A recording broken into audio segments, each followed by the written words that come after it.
नमस्कार लाडक्या बहिणींनो, आज आहे 6 ऑगस्ट 2026 तारीख आणि आजच्या रोजी मुख्यमंत्री माझी लाडकी बहीण योजनाबाबत काही महत्त्वाच्या आता घडामोडी समोर आलेल्या आहेत. ओके, जर आपण पहिल्या अपडेटकडे जर लक्ष दिले तर आता जुलै महिन्याचा हप्ता नक्की कधी मिळणार याविषयी थोडंसं आपण बघूया अपडेट. ओके, आता या योजनेअंतर्गत पात्र महिलांना दरमहा 1500 आर्थिक सहाय्य दिले जाते. मात्र जुलै 2026चा हप्ता अद्याप लाभार्थ्यांच्या खात्यात जमा झालेला नाही आहे. त्यामुळे अनेक महिलांमध्ये प्रतीक्षा आणि उत्सुकता वाढलेली आहे. तसेच 1500 की 3000 येणार.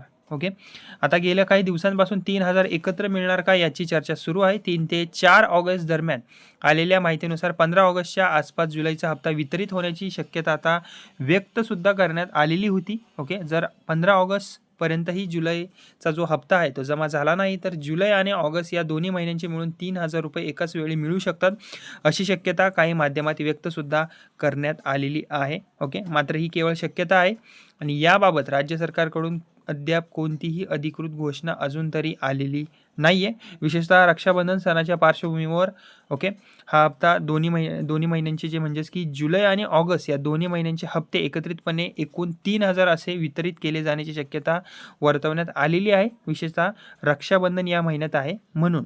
ओके, मात्र हा अजून अंदाज आहे, निर्णय अजून झालेला नाही आहे. तसेच आता एक मोठी अपडेट आहे याविषयी की राज्यभर राबवण्यात आलेल्या ई-के-वाय-सी आणि पात्रता पडताळणी प्रक्रियेनंतर सुमारे 92 लाख महिला ज्या आहेत या योजनेतून वगळण्यात आल्याची माहिती जी आहे ती समोर आलेली आहे. वगळण्याची जर आपण प्रमुख कारणे जर बघितली तर सुमारे 62 लाखांहून अधिक महिलांनी ई-के-वाय-सी प्रक्रिया पूर्ण केली नव्हती. त्यामुळे त्यांची नावे यादीतून वगळण्यात आलेली आहेत. म्हणजेच की पहिलं कारण म्हणजे ई-के-वाय-सी अपूर्ण राहणे. दुसरं कारण म्हणजे उत्पन्न मर्यादा ओलांडली. सुमारे 15 ते 16 लाख महिलांचे वार्षिक उत्पन्न 2.5 लाखांपेक्षा जास्त असल्याचे पडताळणीमध्ये आढळले. तसेच तिसरं जर आपण कारण बघितलं तर इतर अपात्रता यामध्ये सुमारे 5 लाख महिलांकडे 4 चाकी वाहन असल्याचे आढळले.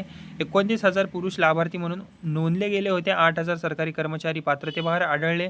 तसेच 3.6 लाख इतर योजनांचा लाभ घेणाऱ्या व्यक्तींचाही समावेश अपात्र यादीत करण्यात आलेला आहे. ओके, आता किती महिला यामध्ये पात्र आहेत तर ही जर आपण संख्या आकडेवारी जर बघितली ओके तर सर्वेनुसार पडताळणी पूर्ण झाल्यानंतर सध्या सुमारे 1.5 ते 1.66 कोटी महिला या योजनेसाठी पात्र असल्याचे सांगितले जात आहे. तसेच या संदर्भाबाबतही एक महत्त्वाची माहिती आता समोर आलेली आहे. अपात्र लाभार्थ्यांना यापूर्वी सुमारे 14,000 कोटींचा लाभ वितरित झाला होता. मात्र पुरुष लाभार्थी आणि सरकारी कर्मचाऱ्यांकडून वितरित झालेली रक्कम जी आहे ती परत वसूल करण्याची आता प्रक्रिया ही आहे ती होणार आहे. तसेच इतर अपात्र लाभार्थ्यांकडून ही रक्कम परत मागितली जाणार नाही. आता इतर लाभार्थी कोण? ज्या महिला लाभार्थी आहेत आणि ज्यांना या योजनेतून वगळण्यात आलेलं आहे अशा महिलांना ही रक्कम परत मागितली जाणार नाही अशी माहिती आता समोर आलेली आहे. म्हणजेच की जे पुरुष लाभार्थी आहेत त्यांनी या योजनेचा महिलाच्या या योजनेचा लाडकी बहीण योजनेचा फक्त जी महिलांसाठी योजना आहे त्याचा लाभ चुकीच्या पद्धतीने घेतला आहे अशा पुरुष लाभार्थ्यांकडूनच फक्त ही रक्कम वसूल करण्याची आता प्रक्रिया केली जाणार आहे.